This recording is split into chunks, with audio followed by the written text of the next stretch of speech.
حاجی مشتاق رحمۃ اللہ تعالیٰ علیہ، آپ کو یاد ہوگا وہ کلام بہت پڑھتے تھے، سرور کہوں کہ مالک و مولا کہوں. تو مشہور طرز ہے، سرور کہوں کہ مالک و مولا کہوں تجھے. یہ ایک مشہور طرز ہے جو ہمارے یہاں بھی ابھی کافی اس کو چلتے. مجھے حاجی مشتاق رحمۃ اللہ تعالیٰ علیہ نے فرمایا مجھے جو طرز پسند، یعنی میں آپ کو ان کی خواہش یا ان کی میں ایک بات شیئر کروں ماضی کی یادوں کے تعلق سے. حاجی مشتاق رحمۃ اللہ تعالیٰ علیہ ہمارے مرکزی میت شورا کے مرحوم نگران تھے، یہی پہلے نگران شورا بنے تھے. امیل سنت نے ان کا اعلان فرمایا تھا، تو کافی ہم قریب رہے. شورا بننے کے بعد اور زیادہ قریب رہنے کا موقع ملا. بہت ہی نرم، با اخلاق، ملنسار اور اچھے نیک اسلامی بھائی تھے ہمارے حاجی مشتاق رحمۃ اللہ تعالیٰ علیہ. ایک دن انہوں نے اپنی خواہش کا اظہار کیا تھا حاجی شبیر، شاید میں تھا اور یہ تھے، آئی تھنک کہ کوئی دوسرا نہیں تھا.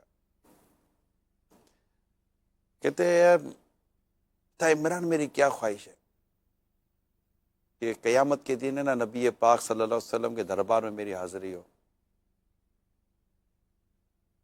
اور مجھ سے سرکار صلی اللہ علیہ وسلم فرمائے مشتاق نعت سنو. سبحان اللہ، سبحان اللہ. اس وقت جو جس نعت کے پڑھنے کی میری تمنا ہے اور میں جس طرز میں پڑھنا چاہتا ہوں جو تمنا ہے، میں تمہیں وہ کلام وہ طرز سناتا ہوں.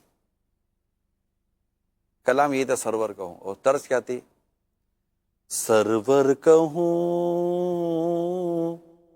کہ مالک و مولا کہوں تجھے،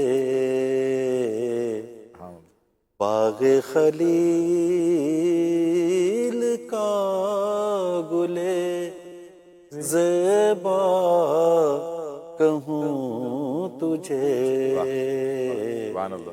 اچھا اب اس کا انترا اٹھانے کی تو میرے میں بھی طاقت نہیں ہے، یہ آپ کو پتہ ہے اس کا انترا بہت اوپر جاتا ہے.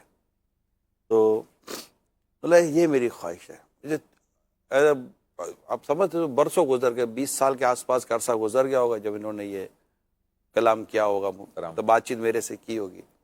اس وقت یہ کلام بڑا مشہور تھا، یہ شروع ہی ہوا تھا، سرور کہوں کہ مالک ہو، محفلوں میں بہت پڑھے جاتے تھے. مگر ان کی خواہش یہ تھی، کتنی سلو طرز اور تمنا کتنی خوبصورت تھی.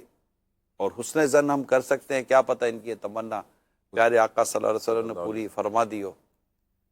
اور انہیں یہ کہہ کر امیر سنت نے قبر میں اتارا تھا کہ جب رسول پاک صلی اللہ علیہ وسلم کی زیارت ہو تو میرا سلام عرض کرنا. سبحان اللہ، سبحان اللہ. تو ہو سکتا ہے بڑا کرم ہوا اور بڑا مقام و مرتبے پر یہ فائز ہوں. حسن زن تو ہمارا ان کے ساتھ بڑا خوبصورت ہے.